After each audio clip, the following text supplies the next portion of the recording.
so today we're making overnight oats, and we need 2 cups of oatmeal, 4 tablespoons chia seeds, teaspoon of cinnamon, 1/4 teaspoon cloves, 2 cups of milk, 1/4 cup of brown sugar, 4 tablespoons of Greek yogurt, and coconut flakes. That is optional.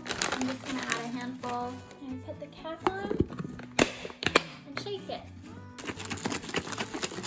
And then we're gonna put that in the fridge overnight. After sitting at night in the fridge, this is what it looks like. And I like to serve it with fresh fruit. My favorite fruit to eat it with is little cubes of mango. That's it.